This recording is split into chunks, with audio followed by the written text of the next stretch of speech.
முதல் வாசகம். இயேசுவின் பெயரை முன்னிட்டு அவமதிப்புக்குரியவர்களாக கருதப்பட்டதால் மகிழ்ச்சியோடு வெளியே சென்றார்கள். திருத்தூதர் பணிகள் நூலிலிருந்து வாசகம். அதிகாரம் 5 இறைவசனங்கள் 34 முதல் 42 முடிய. அந்நாள்களில் கமாலியேல் என்னும் பெயருடைய பரிசேயர் ஒருவர் தலைமைச் சங்கத்தில் எழுந்து நின்றார். இவர் மக்கள் அனைவராலும் மதிக்கப்பட்ட திருச்சட்ட ஆசிரியர்.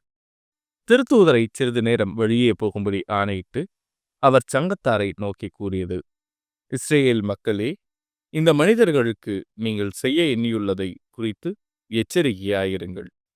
சிறிது காலத்திற்கு முன்பு தெயுதா என்பவன் தோன்றி தான் பெரியவன் என்று கூறிக்கொண்டு ஏறத்தாழ 400 பேரை தன்னுடன் சேர்த்து கொண்டார்.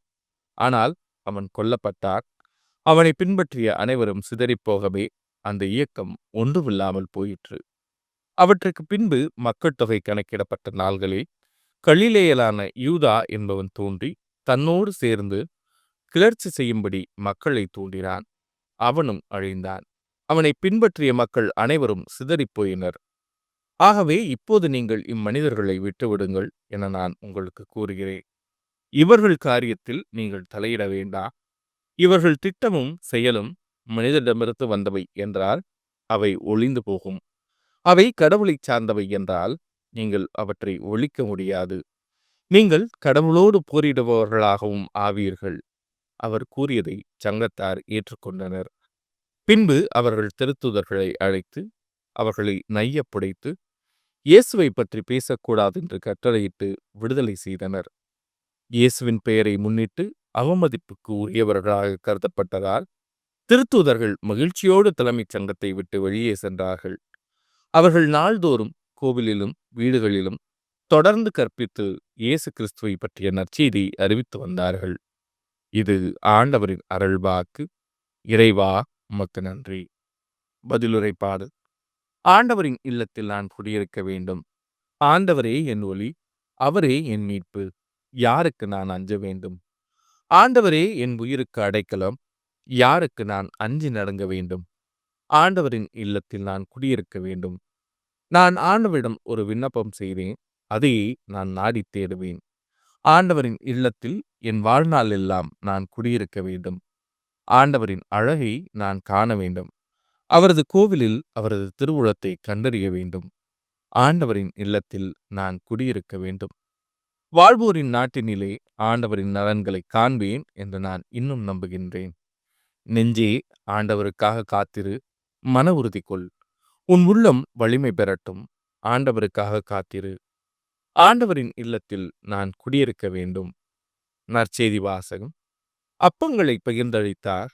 மக்களுக்கு வேண்டிய மட்டும் கிடைத்தது. யோவான் எழுதிய தூய நற்செய்தியிலிருந்து வாசகம். அதிகாரம் 6 இறைவசனம் 1 முதல் 15 முடிய. அக்காலத்தில் இயேசு கலிலேய கடலை கடந்து மறுகரைக்கு சென்றார்.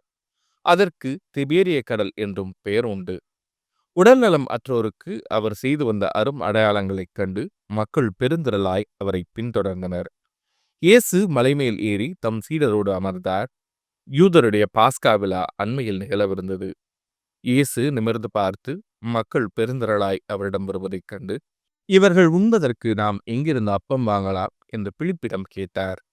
தாம் செய்யப்போவதை அறிந்திருந்தும் அவரை சோதிப்பதற்காகவே இக்கேள்வியை கேட்டார்.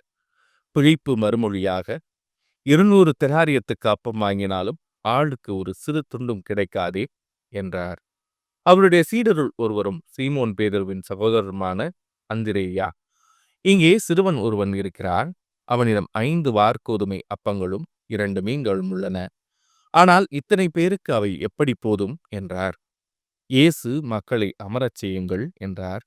அப்பகுதி முழுவதும் புல்தரையாயிருந்தது. அமர்ந்திருந்த ஆண்களின் எண்ணிக்கை ஏறக்குறைய 5000.